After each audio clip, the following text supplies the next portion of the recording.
So hello guys, magluluto ako ng tinulang isda. So ayan, lagyan ko ng, sa amin tawag dito is talinong. Namiss ko na kasi siya. So, maglalagay ako sa isda. Yung isda namin, ano lang, 3 piraso lang, tinipid. Na siya, kapagod ako sa inyo. 3 piraso lang. Ayan, 3 piraso lang siya guys. Pero, alam niyo ba kung magkano ito? Nasa 150. I mean 110 yan. Isang peraso lang 110. So nagpapakulo na ako. Antayin ko na lang na papakulo. Tama.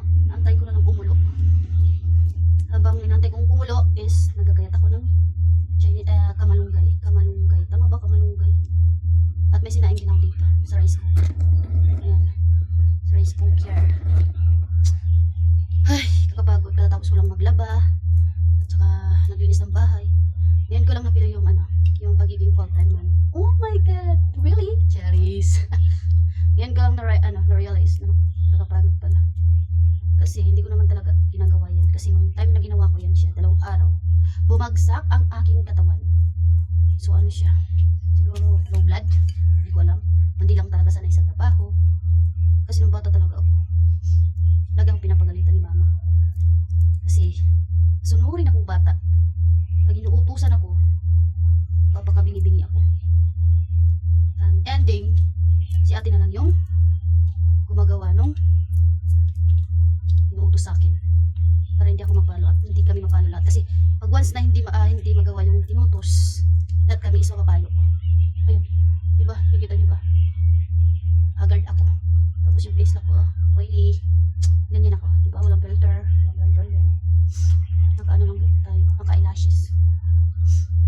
Kasi po rin pa ako. Basta matuloy. So ayan, kumulo na. So ayan guys, kumulo na. Ilalagay na natin yung ating 3 peraso ng isda. Tandaan lang ka baka talsikan tayo. Talsikan. So ayan, antayin na lang natin ulit. Teka lang, kukuha tayo. Ayan, takpan na lang muna natin. Bilisan na natin maggayat nito kasi uy, may gagamba.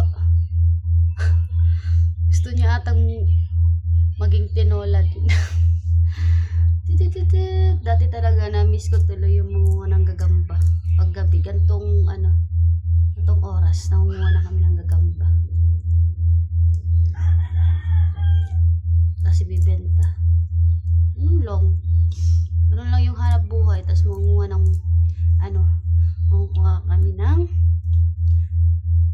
yung gulay na pako. Hindi ko alam kung anong tawag yan sa Tagalog. Basta yan yung pangalan sa amin, pako. Wala, asan na yung gugumba? Hey! Baka lagay ka sa tinola.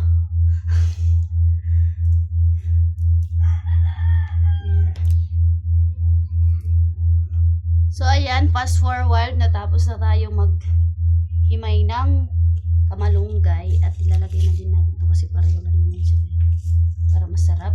Sabay na natin, lalagay na natin dun sa ating tino.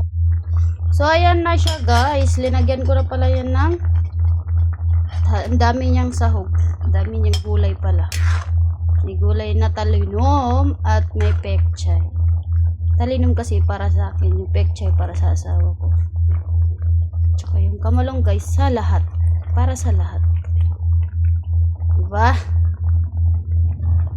So, ayan. Kaya, ayan. Katapos nyan, tikman natin kung masarap na. And the rest. So, ayan na guys.